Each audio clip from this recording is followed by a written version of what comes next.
Welcome back to Game Time, everybody. We've been sitting here for about an hour now waiting for Owen to connect to his Wi-Fi, but we're good. Everyone's connected, and special guest, wherever direction, Danica. I'm above you. Welcome, welcome.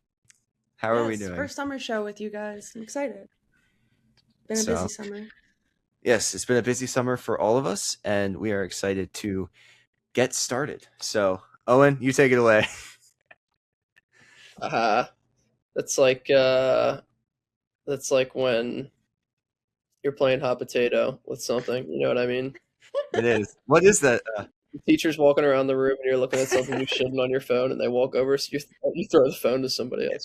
All right, Yes. so we're gonna start it off with obviously the biggest thing in sports, the most important thing in sport. No, I'm just kidding.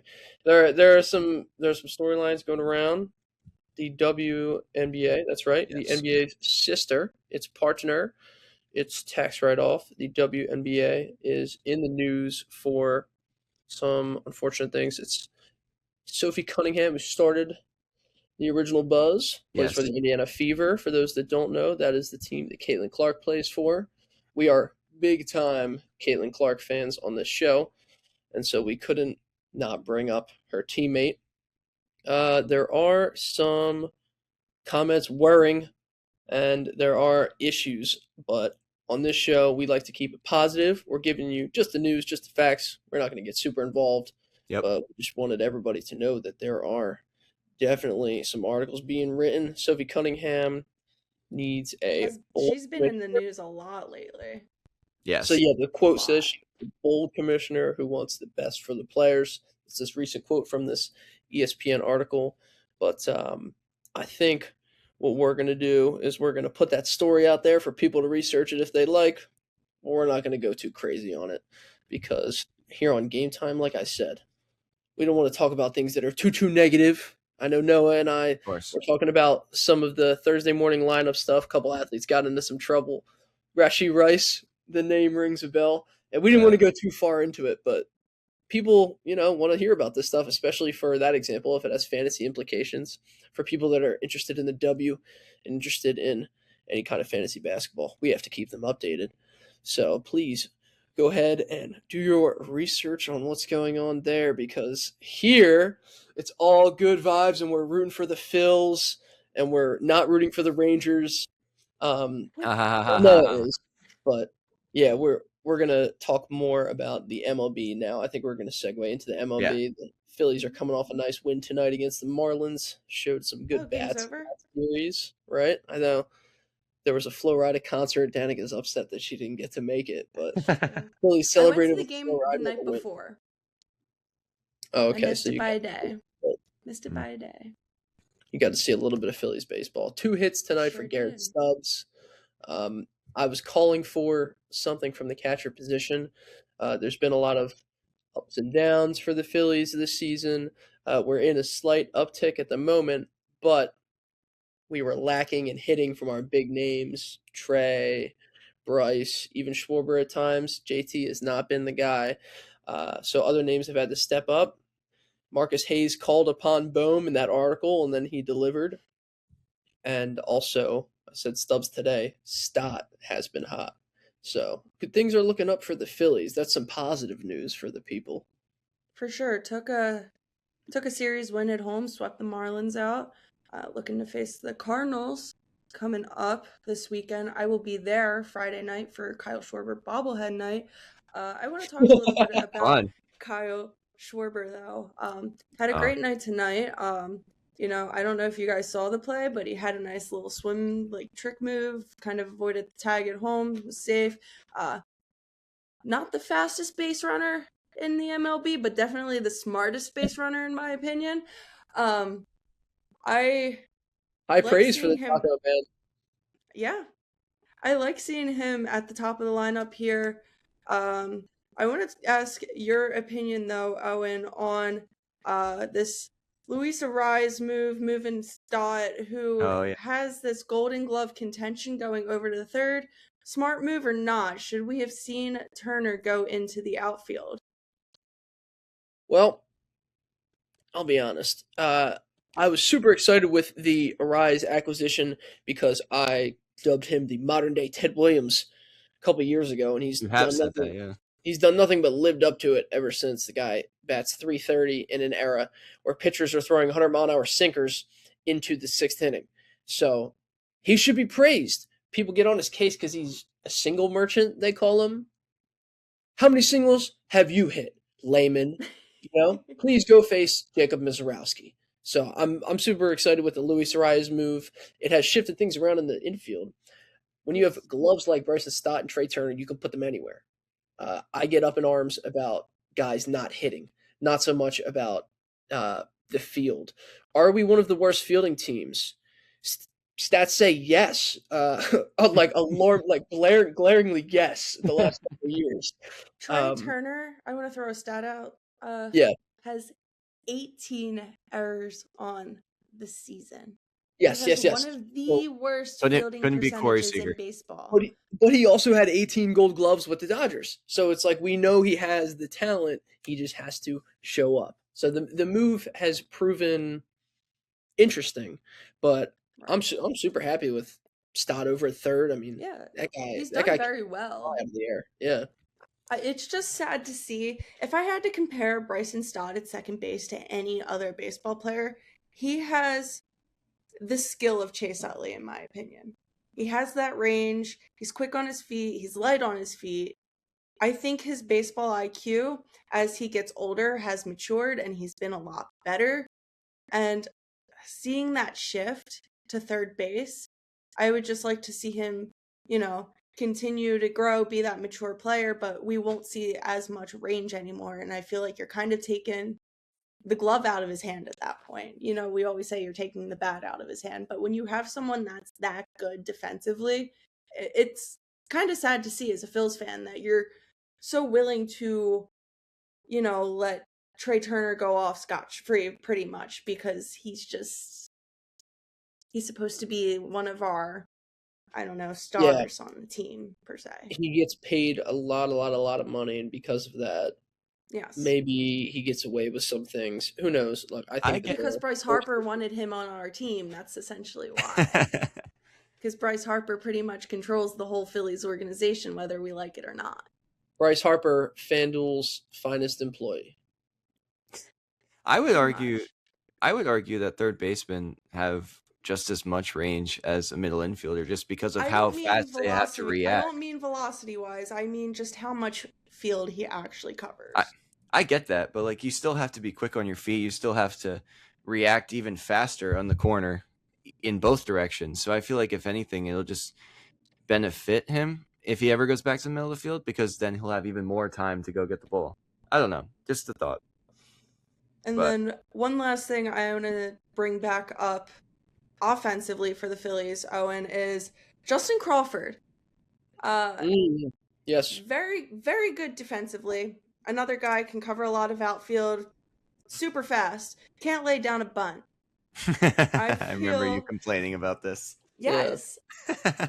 Small ball and smart baseball win games. And the Phillies historically have not done well with runners in scoring position. If you have no outs or one out, and you're that bottom of the lineup guy who should be moving runners, he bats ninth in the lineup. You need to move your runners for your power hitters that are coming back up. You gotta turn the lineup to drive around. These runs in. Yes. Yep. And granted, it's his rookie season. He has time to improve, but I'd like to see the improvement start speeding up for J. Crawl here. Absolutely. Crawford, approaching the 100-hit mark. He's up to 93 on the season, right? Obviously, that's way more than Real Muto, who I've been upset with. I think that Johan Rojas captured a lot of people's hearts, but when he's not producing behind the plate, it's pretty hard to get behind him. This summer, he was trying to put on some weight and get the power going. Gets caught doping, stinks. But we have Justin Crawford stepping in and stepping up. Like you said, wants to get on base. If that's what he has to do, that's what he has to do. We don't need a whole lot of power. We're proving that we have enough power with Harper and Schwarber. We just wanted to get more balls in play. We went and got Arias. So I'm happy with Justin Crawford so far. I've always, had a soft spot for center fielders that know how to get on base because Yeah. that was kind of like my favorite thing to do is if you can get on, just run all the way around. Right. Especially guys that are super quick like Crawford. I would just like to Young- see him be a young little and more bright future. consistent. Yes. Yeah. A little more consistency from him. Consistency is the name of the game for the Phillies. I mean, they lack it. Yeah. They lack A it. team that lacks consistency. Yeah, Good when Lord. when your team is hot and playing well, it's easy to pick out the things that they're doing Right. they're doing right, that they're successfully completing. But unfortunately for the Phillies, sometimes we struggle. It's always easy to poke holes in the game because they're not consistent. Yeah. And then One you have guy the that I Rangers. will mention. Go ahead, let last him. thing, Noah. You're Sorry. good. You're good. Derek Hill consistency. Oh, and I know you brought up FanDuel. I'm not D. condoning Hill. betting, but D Hill No. is No. always good for your parlay. That's all I'll No. say. We will not be condoning that. I made a joke because Mr. Harper got caught up with a little something. Like he recorded a video and read some script and just wasn't supposed to do it, and it was hilarious. But yeah, that's exactly. I mean, what do you expect from a guy that's like posting videos of him baking banana bread in his kitchen? Like if you send him a script, he's just gonna read it. He's gonna read it word for word and get on to the next thing. So sorry to cut you man. off. No, Noah. you're I'd good. love to hear how your franchise is doing. You don't I'm want to assuming know. Just as bad. We are stuck in the probably one of the worst divisions in baseball, the AL West. And Losing right now, 3-0. yeah, we're losing 3-0 to the Nationals after beating them 5-0 last night. This is what I'm talking about. Consistency. Well, when I spent time Where with is it? you in Baltimore, they were getting absolutely smoked against the Astros too. Oh yeah, you want to know why? Because did not have a good game against the Stros. No. And you want to know why that is? It's because the Rangers have one of the worst records I've ever seen on the road against AL West opponents. I saw it somewhere. I don't remember what it is. It is atrocious. And that's not a recipe for success. We are currently sitting at 62 and 64, somehow still a game back from Houston. Isn't correct me if I'm wrong, isn't the Rangers starting pitchers pitching a lot better, and then your bullpen comes in and just absolutely ruins it? That was last year. Right. I remember you saying that. Last year, the Texas Rangers had the best team ERA in MLB, in the American League specifically. Maybe the league, not sure. Currently, our starting rotation between Mackenzie Gore, Nathan Eovaldi, Jacob deGrom, Kumar Rocker, and I guess Quantrill right now because Leiter is still injured, although he is rehabbing. We have a ERA of, if I could find the stat, that'd be great. Let's see. Mackenzie Gore is a 4.4. Nathan Eovaldi is a 4.2. DeGrom is a 3.9. Rocker is a 4.5, and he's currently gave up 2 runs already in this game, but he got pulled. Quantrill has a 3. So yeah, your ERAs are not where they should be. No, considering the big names that we're hearing, it's not. Those are not Zach Wheeler, Christopher Sanchez numbers, baby. No, they're not. Jesus Luzardo has had a great season too. Yeah, he's been striking a lot of him people has out. Been great. I just don't know what to expect from this team every day, and the fact that we're even tied for the 3rd wildcard spot right now is just insane to me. The only person that's been somewhat consistent this year has been Josh Young when he's healthy. Again, when he's healthy. And surprisingly, our leadoff man who leads the AL in leadoff home runs, Jock Peterson, out of all people. Yep. And we'll take it, I guess. He's currently batting .242 with 22 home runs on the year.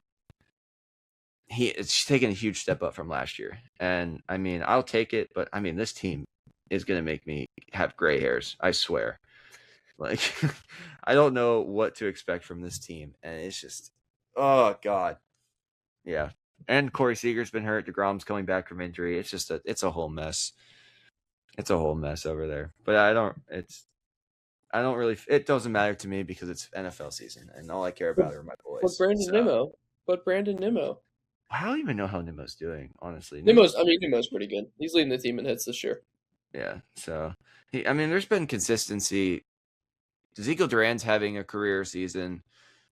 He's our like utility guy before we traded away Josh Smith, but I don't know. I just feel like there's so many holes, and I don't know if we're ever going to be able to fill them unless we draft like well. But we did draft a lot of pitchers. I remember that, but I just don't know, man. I don't know. I can't feel tell. like It's this team. baseball season post All-Star break is always just a giant question mark. It really is. It really is. It's pretty much that's when the race to Red October, or just October, I guess. But it doesn't matter because football season's around the corner, and that's all I care about now. Because I don't have any faith in this Rangers squad. I'm gonna be so for real with you guys. Well, before we move on from Rangers and Phillies onto football, we definitely want to mention this MVP race. Now, Right. Noah thinks that somebody has it pretty much locked up in the AL, but in the NL, it's closing in between PCA and Ohtani. ESPN just recently put out an article. It looks like Chicago Cubs center fielder Pete Crow Armstrong. Excuse me, I'm tripping over the hyphenated name here. Just kidding. I'm fine. They've got him neck and neck with Ohtani. And so this is no joke here, folks. This is something to pay attention to. PCA, pretty. Let's see. Well, there's the by the numbers. It was clear how underwhelming he and some other guys played for Team USA, but for the Cubs, different beast, different animal. Yeah, there's just like there's always the thing with Ohtani, and it's the fact that he pitches, and I feel like that's always gonna shine over. But it seems like it's not. I mean, he only has 82 and 2/3 innings this year. He still has a 1.79 ERA. So I mean, but PCA's WAR is higher. So PC has an 8.4 WAR compared to Ohtani's 7.1, which is kind of surprising to me. So I mean, I am all for someone else besides Ohtani winning the MVP. I don't know about you guys, but I really like. I'm so sick of the Dodgers. That's the only comment I have on that. Well, if we really want to get into it, we could talk about Skubal and they're that the whole reason why we're not going to have baseball next year. So I have nothing nice to say about the Dodgers. Yeah, we got Tariq Skubal going to the Dodgers at the trade deadline. What seems like trading, got like a bag of chips, for a bag of chips basically. So, but I don't know if has he gotten a win since he joined the Dodgers. Because I know he lost his first start. But I mean, it's gonna be a lockout. Can we all agree that we're probably not playing baseball next season, especially if the Dodgers win the whole thing? Now, if they don't, do we think that they do have a lockout, even if the Dodgers do not win it all this year? Yes, we're offering money that we can't give to people. According to we could do a little lockout action. Skubal does not have a win yet as a Los Angeles Dodger. We could do it through a negotiated process. We could, I mean, let's see what happens with this lockout thing. I mean, I would love for everybody to be locked out. So does that mean, what is that? I'm locked out. We can't. What does that mean? We're locked out. No baseball. No playing. No practices. No playing. No practices. I don't even think the managers and the players can't even talk to each other. It's a whole mess. They're not allowed. Okay, wait a second. So I don't think they're allowed to communicate with each other, right? Does minor league report? It's a great question. I'm not sure. I would assume, right? Bro, that'd be so funny if hold on, they just had to keep playing. Just like and you're never gonna get called up. Sorry, babe, I got a game. It's like she's like, why are you even going? Like, it's locked out right now. Why are you playing? It's like, no, minor league operations generally do not count as a part of the MLB lockout. Yeah, so they would keep going. They would keep playing in hopes of performing. Oh wait, no, think about it. No, think about it. Now all eyes are on them. They probably wait for the lockout, and then they're like, then they all start roiding, and they're like, "Yo, it's like they need to see who's been going off when everybody else was not playing baseball." Yeah.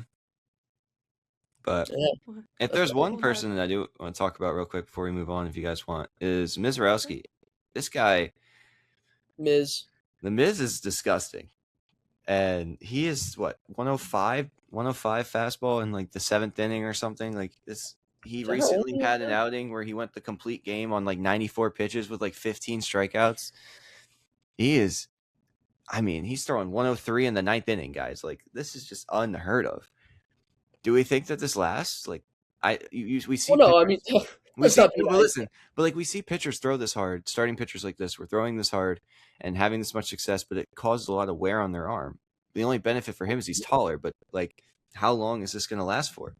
I mean, we've seen it with Paul Skeens. The guy went from throwing average velocity of like 98, 97. Now his average velocity is down to like 95. Like, we don't.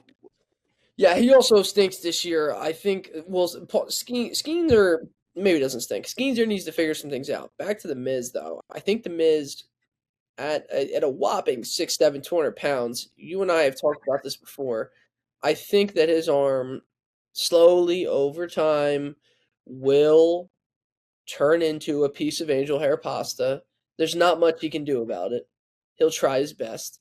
There's one man that was able to... I lied. There's two. Really, there's three, but we'll focus on two.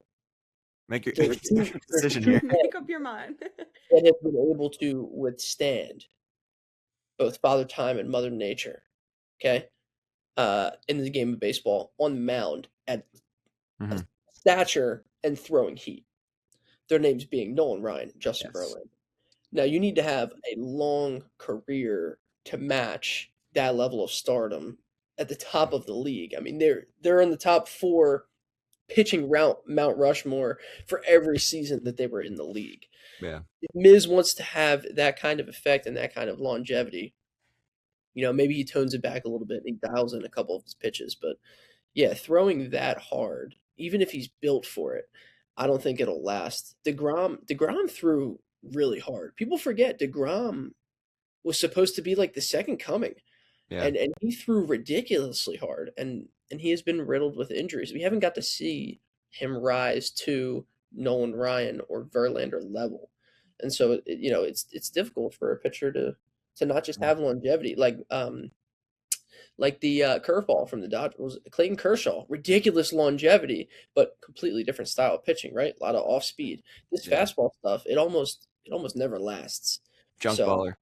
I think it's going to be tough for the Miz to get that velocity up.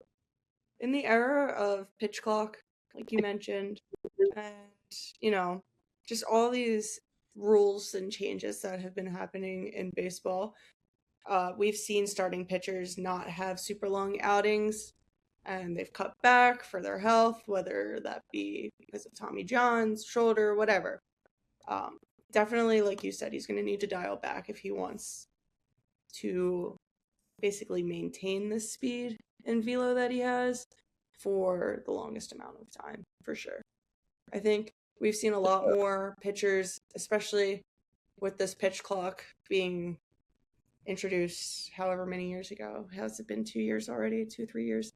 Yeah. We've definitely seen a lot of pitchers, be down and out just because of the timing and how fast they have to get that pitch in. So it's really going to be a matter of, that's fair, making sure your starting pitchers stay healthy. We don't see many go into at least 7 anymore. A lot of starting pitchers are done after 5. So it's just going to be a matter of how we preserve pitchers if we want to keep that velo up. Makes sense. But then you also have to imagine the technology and the minds of the recovery side of pitching have drastically changed and improved too. So there's always that part where that's always growing. Everyone's trying to find the best way to recover until your next start. And everyone's different at the end of the day. So for all we know, the Miz could go 3 more years and then he can't throw 100 anymore. Or for all we know, he could be throwing 100 for his whole career. Like, it's just one of those one of those just weird things about baseball. But Yeah, somebody to keep an eye on. Stud in the sport. For sure. Now, I guess to close this out and wrap us up, Danica, you wanted to give a little Flyers update because I know me and Owen haven't really gotten a chance to talk about hockey too much. So Yes. Yeah, well, yeah, we mentioned Skeens there real quick there. we'll get to the Flyers yes, in a we're second. going to talk about hockey, but Braxton Ashcraft is pitching really well. Picked up another win the other day, and I just wanted to throw that name out there for those that don't know. There's more than one ace on that team, on that roster, in that starting rotation. And even though his ERA might only be at 3.5, it's not down to a 2.5, and it's not approaching Christopher Sanchez at the 2 mark yet. Pittsburgh has some things looking up. Don't worry. It's not just Mr. and Mrs. Livy Dunn. They have some other things going for them. Fair enough. The Phillies light up Skeens every time they play him. So I'm not too worried about. Well, Skeens, I think Skeens' I'm not ERA too is like worried about the Pirates. I think Skeens is like a 4 ERA right now. But that's Skeenser. Hockey. Go on. Hockey. All right, I want to get into the middle of the summer. Playboy Cardi reference. I want to get right into the Flyers. Obviously, had a really great offseason. Danny B produced, and he might not be a Flyer anymore, but Danny Briere single-handedly is still ruining Cutter Gauthier's life after he said he did not want to play for the Philadelphia Flyers. Little backstory for you guys. The Flyers had offered Leo Carlsson, $90 million over 5 years. So we're looking at 18 mil. He is the highest paid player in the NHL right now. There's a little thing called an offer sheet in the NHL, a little restricted free agency. So obviously, this free agent can go out. He can talk to other teams. They can make him an offer. But the Ducks that he plays for currently said that they would match any offer that he was given. Obviously, Danny Briere comes in with this, we have a lot of room in our salary cap. He offers him this 90 mil over 5 years. The Ducks were given a week to match it. It took them 5 days to match this offer. So they weren't really sure if they wanted him, if he was worth it. That's just crazy. Nasty by Danny Briere. It's like absolutely nasty. If you're a hockey guy, you know Leo Carlsson's name, but if it's not unless you're a Flyers fan that you understand the situation revolving around Cutter Gauthier, the fact that we finally have some cap space, the fact that we do have some young talent and we're willing to buy and build because of what just happened and the breakout of Martone. And then also, they said they have to match. There's more. He's playing hardball. So the Ducks still have a couple guys that they need to re-sign in order to be a powerhouse team. Yeah. One of them being Cutter. And the Ducks only offered him 13 mil a year. He's overrated. I don't want to hear anything. The thing is Cutter had a better season statistically in comparison to Carlsson. Cutter put up more points. So he's seeing his buddy get offered, a couple mil over the span of 5 years. He's like, I want a cut of that. The Ducks can't afford him. Danny Briere single-handedly has screwed up Cutter Gauthier's pretty much career, and he's not even a Flyer.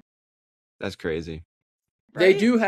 They do have a lot of young talent though, and they have a ridiculous pipeline. But yes, this is good, and this is petty from Mr. Briere. Right. But the thing is, I didn't expect. Look at this. Hold on one second, real quick. It says it's going to turn ugly after a reported $52 million offer. In what world is this going to go through? What is going on here? I can't believe it. So now is about the time where we see a lot of our pros reporting to training camp. Cutter denied the 13 mil over, I don't know how many, 4 years. I don't blame him. And he still has not reported to training camp. I don't blame him. We're seeing a holdout situation going on. So it's really funny to see the comparison between the NHL and the MLB between salary caps and how you can really essentially screw over a player and a franchise if you're smart about your money. And Danny Briere has done an incredible job of balancing the money.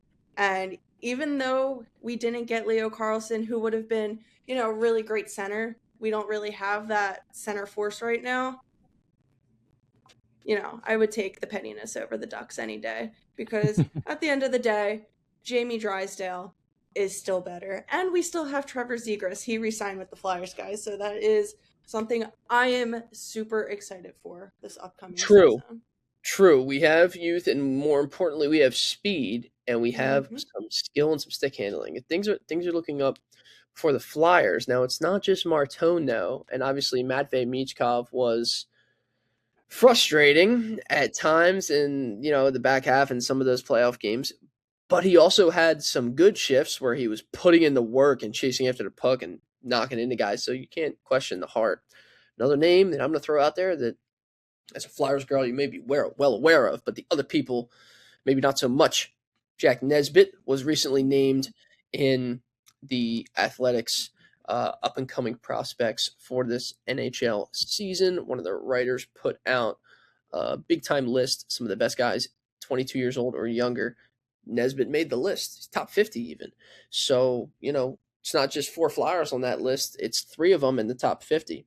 So this is good for the Flyers. This is good for Jack Nesbitt as well, that he's finally getting some recognition. And yes, we do have a eensy bit of depth at the center position. Maybe people won't realize it until halfway through the season when he's getting important reps, but keep an eye on that name as well. If Martone can break out, Nesbitt can most definitely break out. He also is skilled. We also saw some other rookies, coming up besides Martone. Martone had an incredible playoff series. Can't put it past him. Respect for him to go back to rookie camp this year. He didn't have to do that, but he took it upon himself to say, I have experience. This is what I can bring to the table and tell you that this is what you're going to see at a professional level.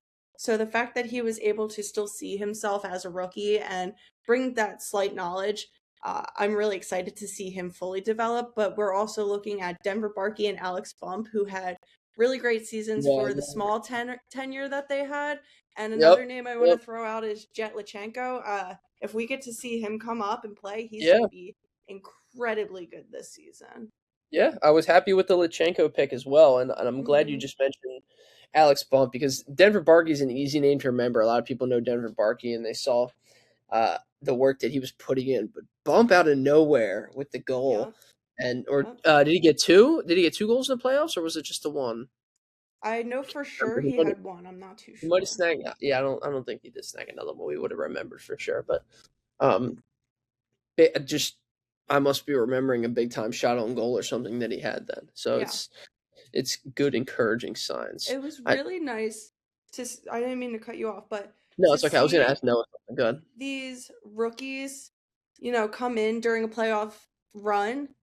As a Flyers fan, that's all I can be super proud of, is just to see that these rookies were able to put in the fight. Going up against Carolina, a stacked team who honestly looked like robots out on the ice, just to see the fight and see that they put their all into winning anything. I know they got shut out by the Canes, but just to see that fight and that grit is something that I'm super excited to see for this upcoming Flyers season. It's finally nice to say that this rebuild is finally actually being built, Yeah. We're at the end of it. We're at the end stages of the process, just like the Sixers are. Yeah, and a lot of these players, they were injured. I don't know. Did you see the... No one loves the Sixers. Did you see... Not to get off track, but did you see the list of injuries that came out post-playoff run for the Flyers? 9. No, I was too busy reading the Niners injuries list. You had pretty much your entire starting lineup. Konechny was hurt. Owen Tippett was hurt. Obviously Tyson Forrester was coming off an injury. He's another name that I'm really excited to see as he's healthy this year. It's going to be really fun. It's going to be a really fun Flyers season. Is he gonna have the C? Only if Couturier is down for the count this year. We need to put down Couturier. Oh. Just kidding. That was a joke, guys. We need to Couturier. He's a great veteran presence. From Couturier is a age great of, veteran presence. Yes. We need to fourth line him and take the C, though. Yeah. Well, he's already on the fourth line. He knows his place. That's right. That's right. He is. But He's a third, fourth line guy. It just felt like he wasn't. Oh man, this can be interpreted as something other than love for Coots. But look, man, I was there. Okay, I remember. I'm a Coots guy, but dude, trust me, the last couple of years, you can only do so much back checking. Yeah, I like. It's like playing a center defensive mid at center. Good. Yeah, he's a part of that. Danny Briere era, the Scotty Hartnell era, the Claude Giroux era, Jake Voracek. Like the list goes on. Wayne Simmons. He's played with those guys that played with grit, and now I feel as though he's able to give that same logic to these upcoming guys. So it's kind of a nice. He's the glue of the team that I like to see really come together here. The glue come together. He's like the Beatles. Right now. Dun, dun, dun. Noah, do you have any input? I don't watch hockey, guys. You know this. Dallas Stars.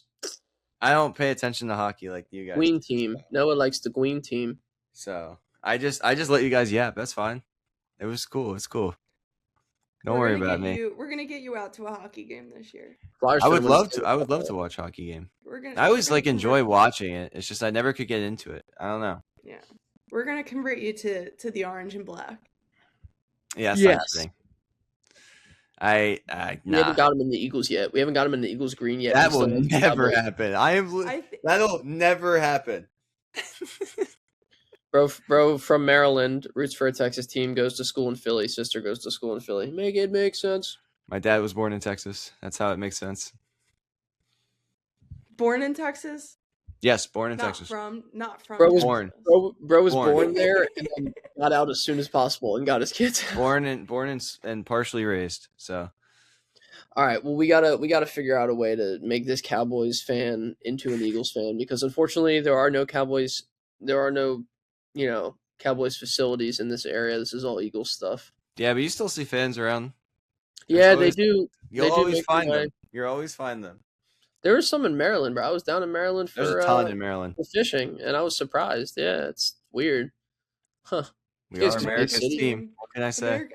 I knew you were going to say that. I literally just took the words from your brain and uttered them. Everybody knows that the Eagles are America's team. All right, yeah, sure. Did you see? Sure. So there's recently a list. I remember number 5 and number 1 of best and most loyal fan bases. Eagles ranked at 5. Mm-hmm. Bills ranked at 1. Your Cowboys didn't even make the top 5. Yeah, see, that's the thing. So so here's the thing with Cowboys fans. And I'll get into this real quick. You have two sides of the fandom. You have the diehards, and then you have the bandwagons who also root for the Yankees. So like it's one or the other. So you're gonna get like a kind of down the middle split. Do you think there's that many people that root for the Yankees too? Well, I know I forget my grandfather does. He's I think it was like he's actually like legit fans of everybody. But I'm just saying, like, as a joke, like there are like the bandwagons and then there's the actual people that care. Like, because that could be also interpreted as America's team, like a Yankees type thing. You know what I mean? So that would be like that would make sense if they would like that. I feel like that's the Dodgers nowadays. Like, oh, for sure. Yankees. Well, no, because the Dodgers have success now. The Yankees won the stuff back in the day. They don't have success now. And soon it'll be the Sixers now that they have LeBron. True. There's going to be so many bandwagon fans. We're not going to get into it. I do want to point out, though, Noah, that you're missing a third group in your and that is what, the delusional ones? No, well, that's also you. That lumps into the diehards. Oh, okay. Yeah. No, there's a new season of the America's Sweethearts, DCC, Dallas Cowboys cheerleaders, and there are some fans that do show up just for the cheerleaders. I know. Some people show up just for the cheerleading halftime show. I'm aware. That's how about crazy. How about it? Hey, It must be really good. We got the best there is. I'm just saying. They must be good enough that an Eagle is dating one of them. Cooper DeJean. Yeah, well, He's dating a Dallas Cowboys cheerleader? yeah, he is. Yes, sir. Yeah, that's going to go over well with all the female Eagles fans. There's a Cooper DeJean lookalike contest tomorrow. I saw that night. on your story. She posted it on her story. She wants to meet men that look like Cooper DeJean. Oh my gosh. Sorry, I didn't mean to air you out like that, but That's Guys, insane. This isn't professional. She's like, yeah, I'm gonna be there It's if there's anybody that looks like Cooper DeJean. Since when did we wrap this show up in any professional manner? Let's be honest here. Yeah, let's wrap it up. Let's get my preferences out of the chat. Oh, all right. If you say so. This has been a very, very fun recording. Very nice for everyone to catch up and to give the top news in the sports world. So we move in 1 week. Probably not 1 week from when I post this video, but in 1 week from recording. Yeah, So I can't wait to be back on Campecio. we're excited to be back on campus, and you'll be seeing me and Owen on the radio. You'll be seeing Danica and I on the radio with Rise and Shine. We're bringing it back with hopefully two secret new guests. But we will not disclose. I can't wait to get back to have the campus food. I'm living in an apartment. I'll be cooking for myself. I live at home, so I'll be right here. Hey, that's perfect. But Philly. But with that being said, thank you guys so much for watching. We will be back. Don't worry. One way or another, we will be back. So have a great, probably couple of weeks. We might need a second to get everything sorted and then start making videos when we'll actually be at the desk and not in front of our computers. So I'm excited. I know you guys are hyped. So with that being said, thank you guys for watching again and have a great one. Are we waving? We're waving. Oh, we're waving. Yay.